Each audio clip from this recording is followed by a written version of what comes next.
வணக்கம். இன்னைக்கு நாம ஒரு ஆழமான விஷயத்த பத்தி பார்க்க போறோம். மகாஞானியான அகத்தியர் இறைவனோட அருளை பெறுவதற்கு ஒரு வழியை சொல்லியிருக்கார். ரொம்ப சிம்பிளான ஆனா ரொம்பவும் சக்தி வாய்ந்த ஒரு வழி. அதுக்கு தேவையானது வெறும் 7 தூண்கள் தான். வாங்க அந்த பாதையில நாமளும் ஒரு பயணம் போய் பார்க்கலாம். நம்ம எல்லாரும் சித்தர்கள் ஞானிகள்னு சொல்றோம். ஆனா அவங்க நம்ம கிட்ட இருந்து உண்மையில என்னதான் எதிர்பார்க்கறாங்க? பெரிய பெரிய யாகங்களையா இல்ல நேர்த்திக்கடன்களையா? என்னவா இருக்கும்? வாங்க இந்த கேள்விக்கான பதில தேடிதான் இன்னைக்கு நம்மளோட இந்த ஆய்வு இருக்க போகுது. சரி, ஆரம்பிக்கலாமா? முதல் தூண், அதாவது ஃபர்ஸ்ட் ஸ்டெப் என்னவா இருக்கும்னு நினைக்கிறீங்க? ரொம்ப ஆச்சரியமான விஷயம் என்னன்னா, அகத்தியர் சொல்ற இந்த பாதை எந்த ஒரு கஷ்டமான சடங்குலையோ பூஜையிலோ ஆரம்பிக்கல. நம்மளோட அன்றாட செயல்கள், ஆமாங்க, நம்மளோட ஆக்ஷன்ஸ்ல இருந்து தான் தொடங்குது. செயல்களோட தூய்மை தான் முதல் படி. இப்ப பாருங்க, இந்த முதல் 3 விஷயங்களுமே நம்மளோட வெளி உலக நடவடிக்கைகளை பத்தினது தான். ஒன்னு தர்மத்தோட இருக்கிறது, ரெண்டாவது இந்த உலகத்துல இருக்கிற எல்லாமே கடவுளோடதுன்னு பாக்குறது, மூணாவது நம்மள மாதிரியே மத்தவங்களையும் நேசிக்கிறது. சிம்பிளா சொல்லணும்னா தர்மம், சமமான பார்வை, அப்புறம் அன்பு.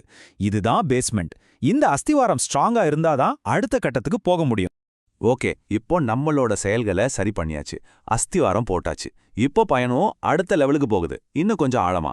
இப்போ கவனம் வெளியில இருந்து மெதுவா உள்ள திரும்புது, நம்ம மனசுக்குள்ள. ஆமாங்க, அடுத்த கட்டம் நம்ம எண்ணங்களோட தூய்மைய பத்தினது. இங்க தான் பாருங்க நிஜமான சேலஞ்சே ஆரம்பிக்குது. போய் பேசக்கூடாது. சரி, முயற்சி பண்ணலாம். அடுத்தது, நிச்சயம் கோவம் படக்கூடாது. அப்பாப்பா, இது எவ்வளோ கஷ்டம். அதுக்கு மேல ஒன்று இருக்கு. யாராவது நம்மள திட்டுனா கூட அதை அமைதியா ஏத்துக்கணுமா? யோசிச்சு பாருங்க, இது பிராக்டிக்கலா எவ்வளோ கஷ்டம்னு. ஆனா அகஸ்தியர் சொல்றாரு, இதுதான் மனசை சுத்தம் பண்றதுக்கான வழி. குறிப்பா அந்த கோபத்தை பத்தி அகத்தியர் சொல்றது பாருங்க, எவ்வளவு ஆழமான கருத்து. யாராவது நம்மள திட்டுறாங்கன்னா உடனே நாம பதிலுக்கு திட்டவோ வாக்குவாதம் பண்ணவோ கூடாது.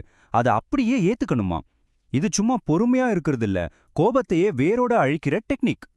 சரி, இப்போ செயல்கள் சுத்தமாயிடுச்சு, எண்ணங்களும் நம்ம கட்டுப்பாட்டுக்கு வந்துடுச்சு, 6 தூண்களை தாண்டி வந்தாச்சு.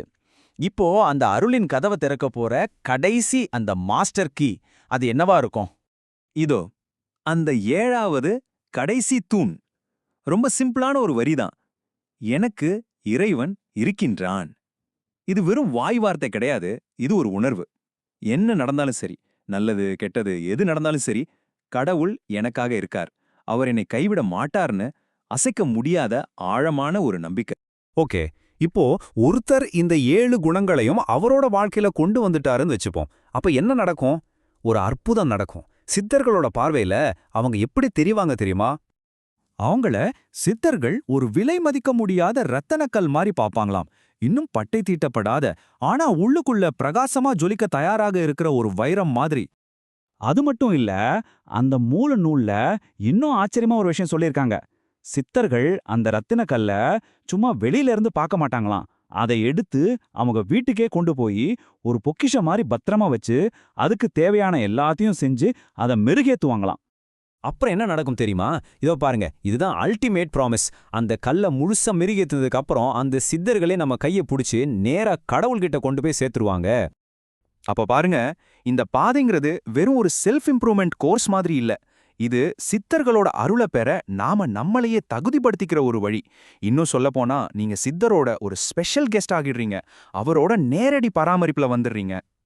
அகத்தியர் நமக்கான வழியை ரொம்ப தெளிவா காட்டிட்டாரு. இந்த 7 தூண்கள் இப்போ நம்ம முன்னாடி இருக்கு. இப்போ கேள்வி நம்ம ஒவ்வொருத்தர்கிட்டயும் தான்.